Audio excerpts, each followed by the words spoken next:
Sükut dolu sahiller, gizli yollar, qəribə izlər.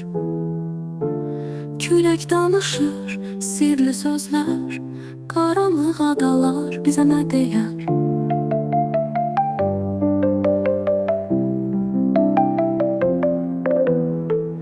Gözlər bağlanır, yuxu gəlir, dəniz fısıldar, sir gizlənir.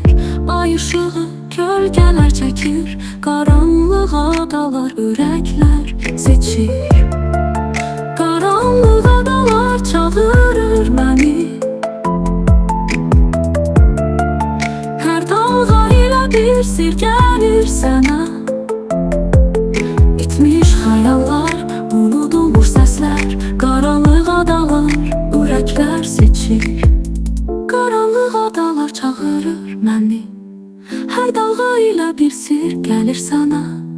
İtmiş xəyallar, unudulmuş səslər, qaranlıq adalar, sonsuz hekayələr.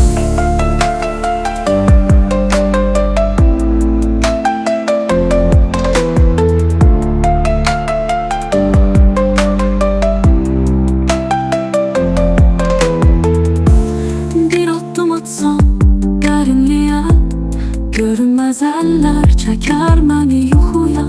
Dəfn olunmuş arzular suda, qaranlıq adalar hələ də orada.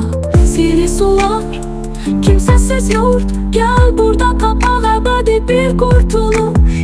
Hər ulduz bizə yola işarədir, qaranlıq adalar hələ də sirdir.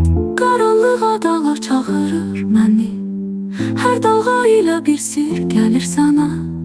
İtmiş xəyallar, unudulmuş səslər, qaranlıq adalar, sonsuz hekayələr.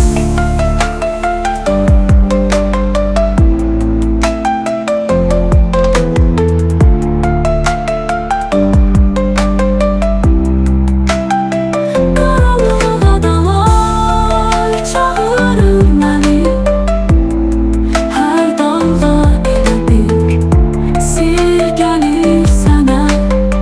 İtmiş xəyallar, unudulmuş səslər, qaranlıq adalar, sonsuz hekayələr.